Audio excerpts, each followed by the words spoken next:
All right, guys, welcome to another episode here at the Jeep Pack Garage. So today, you guys see we got no diff in the Jeep. We's about to have a diff. So as you guys know, let me show you guys. We picked up the Dana 44A for it. Picked it up at the junkyard, as I already showed you guys. Already showed you the bent axles that are up there. So I might have messed up, and I should have known better. I don't know. You guys tell me if I messed up or if I didn't. So I looked at the tags. Here's one of them. I don't know if you could see it. Here's one of the tags. There you go. Perfect. So that's one of the tags. It tells you 75 140 synthetic. And I should have paid attention to this, which is 72 ounces of it. And then it says FM 4 ounces. FM means the friction modifier. Because I don't know what I was thinking. I didn't pay attention to this tag. I paid attention to this tag, which tells you the gear ratio, 373. So I was excited. I'm like, oh, 373, got the same gear ratio as my front one, so no problems. Oh, the lighting is kind of wrong, but all right. But I'll point it at the diff so you guys can see what I'm talking about. So I picked this one up. I ordered a Spartan locker for it because I wanted to go with the locker. But as I was thinking a couple nights ago, before the locker showed up, I was like, wait a minute. I remember watching, I think it's Ozarks, Overlanding Ozarks or something like that, that he has a WJ. But he has the limited Overland one, I think. And this is the same one that I picked this one from. I picked it up from a 2004 Jeep Overland Limited. It's the top of the line one.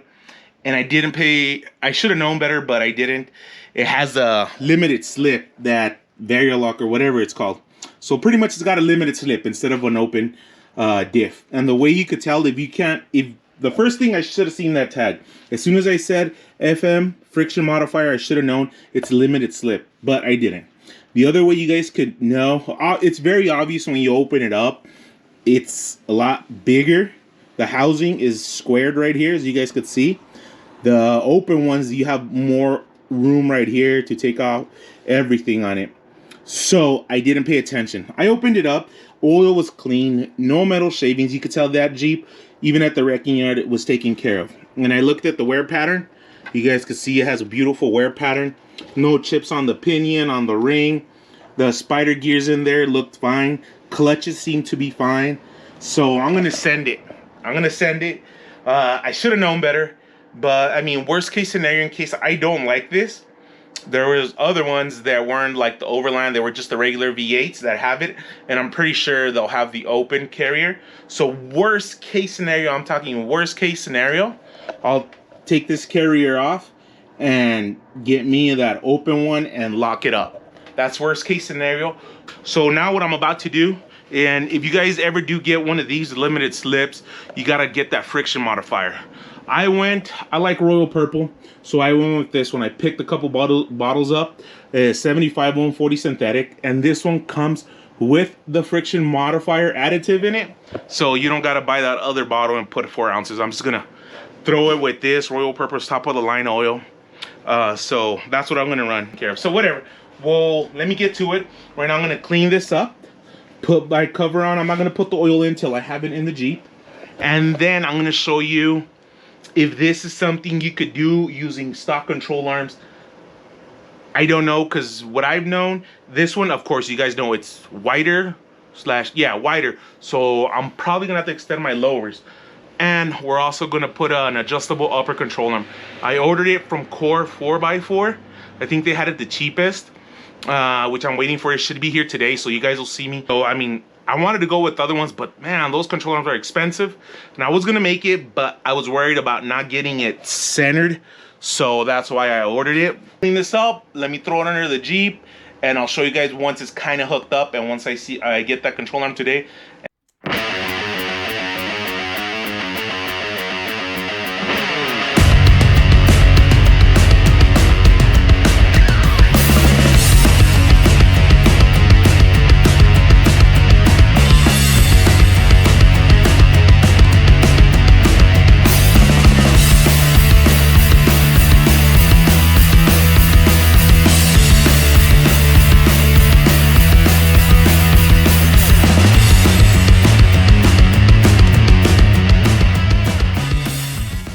All right, guys, just to give you a rough idea of what you need, check out the bow on my springs. It's on the weight of the diff already, so that gives you an idea how much back I'm gonna have to scoot this diff. So it's probably gonna look better, it's gonna be centered, but now I'm gonna have to worry about over here, but we got plans for it not to rub over here. Long arms, but wait. So yeah, guys, minimum you're gonna need adjustable lowers and upper control arm, adjustable upper. Cause let me show you why. Cause watch, our drive shaft, let me put the camera down so you guys can kind of see. Let me make sure my jack stands are set, just in case we have a no set moment. Okay, so my drive shaft, it's all the way in, pushed in, look. That's moving it up.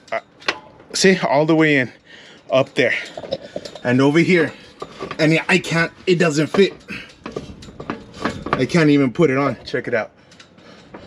This is the U-joint. That's the fixed solid side, and it can't go on. So that's why you're gonna need, at bare minimum, adjustable uppers. Yep, it won't go on. It hits the pinion. And right there, I have it roughly around the pinion angle that I'm gonna run it at. You can see my MacGyver. That's why my wife is definitely gonna live longer than me. I'm playing with fire all the time. So I'm gonna have to scoot these back, which good thing I already loosened them, because I kind of thought that was gonna happen. I just didn't know how much. It was gonna give me a lot. So this is awesome because I get to keep my original drive shaft. I don't have to order one. It's gonna let me scoot this back. It's gonna center the tires more. I'm not gonna be pulling out, so I don't have to put no slip yoke eliminator, because it ain't gonna be coming out. With short arms, yes, it's gonna travel back more, but I'm gonna have enough. I've done it before with the 35, so with the 44, it's even better. So it's gonna work with short arms or long arms, regardless. Long arms better, but plans for that in a month, because this is where my long arm funds went to this diff. So yeah, guys, definitely gonna have to scoot it back. So if you plan on doing this, do plan on at least having minimum adjustable lowers and adjustable upper to work with this drive shaft. Because people are gonna say, no, what if you put the lowers and the upper from the other one? No, because drive shaft is different, and this is a better drive shaft. I like it. It's a better drive shaft, so better transfer case. So yes, definitely adjustable upper and lower. So let me continue, and I'll get back to you guys. One man job. Let me get back to you guys. See ya. All right, guys, so I'm not done yet, but check this out. Right now it's on its own weight now on the tires. So you guys could see that's the original length. I have that jack right there to simulate the upper one, because I haven't put it on because I'm working on it. That one, so I have the pinion angle set kind of to what I was running. And check out this bow. I don't know if you guys could really see it, but it's bowed that way. So it's like this. That's dramatic, but that's how it is. So I'm gonna have to adjust these lowers. Definitely gonna have to go long arms, but and you guys gotta watch that video when I do the rear long arm conversion, because you guys are gonna like it. It's gonna say, if you guys want to do, it's gonna save you guys a ton of money, and I mean a ton. But that's for another video. So you guys gotta subscribe, give us a thumbs up, or do whatever you want. But let me adjust these, because right there, my drive shaft, which is right there, cannot get bolted up to the yoke. So it's I need to move it definitely back. I'm thinking about an inch. So let me do some adjustments, and I'll get back to you guys. All right, guys, 100% done, 110% done. Everything, every bolt torqued, tightened, check, all the good stuff. But I just want to go through it, let you guys know what it took, what I had to do, and all that good stuff. All right, so first, of course, I did have to adjust the lowers to scoot the diff back, because this one is wider, so it gave me more room to move it back. If you guys notice, the tires almost center, which is, I have a lot more room over here. So lower control arms. The other thing, this rear sway bar, check it out. The rear sway bar, you know, I just replaced it all too long ago. Well, not replaced it, put this new thick one, but I guess it's for the, either I've bashed it too many times on rocks, or it was only for a Dana 30 because it was hitting right here on the pumpkin, on the diff cover. You guys see I left some room now, but I had to make these spacers right there. I use that 3/16 of metal, and I drilled 2 holes. That way I could put the bolts through it. But yeah, you guys could see I had to use 2 of them to space it out. That way I wasn't hitting on the diff cover, because look, we have very little clearance, but nice and tight. The other, so that's what I had to do for the sway bar. As far as the upper control arm, we did get that core 4x4 one. I mean, they sent me the wrong fitting for loop fittings, but I have some, so no problem.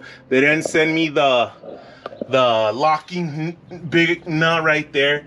Not an issue, I guess, because I had another one, but I didn't use their Johnny joint. I went and I used the Rusty's off-road. I like them better, a lot better. Never had a problem. I've gone with them quite a bit ever since I replaced the Rough Countries. I run them in the front control arms over there. So Rusty's, I love them, and I'm gonna try to stick with them. That way I know that in case I have to replace anything, all those are the same. And I have another spare one, and I have the new one that came on this one. The other thing, so you know they send you this spacer, right, to adjust. Well, we do have quite a bit of lift in this Jeep. So you guys know I left this one, the original spacer, because I didn't want my control arm to be in a steep angle, because now I have plenty of clearance to go up in case we bottom out, or we have plenty of room to travel down. We're not going low. We don't have that much droop, because these lower control arms, these shorties, do restrict quite a bit of it. But I mean, I have plenty. It's good. I've done a lot with it. But we are gonna go with long arms. But you guys gotta subscribe, because I'm gonna show you guys a really cool way to do them, where we're gonna spend very little. But check it out. That spacer, I did use the upper bolt. You guys can see it's still a tad angled down. It's not perfectly straight, so I still have plenty of room for it to travel down. That's why I left that spacer with that bracket, and it's plenty tight. It's torqued down. You guys can see these, I have them just zip tied both sides. That way if the diff travels more, I didn't zip tie them to the control arm. I didn't want to zip tie them to it, because then they move with it. These, they move independent, so they move on their own. I drooped it down. I have plenty of, well, not plenty, but they're not tight to where they're gonna break. They're snug both sides. So that's what it took to install a Dana 44A limited slip. I know, guys, I know, but we're gonna test it out right now. Another thing, we just stretched the lowers. Look at how much you guys could kind of get an idea. Plenty of threads. I love the Rusty's. It's longer than the one it came, the core, so it gives me plenty of room for later on if we need it. Shocks are King shocks, everything's good.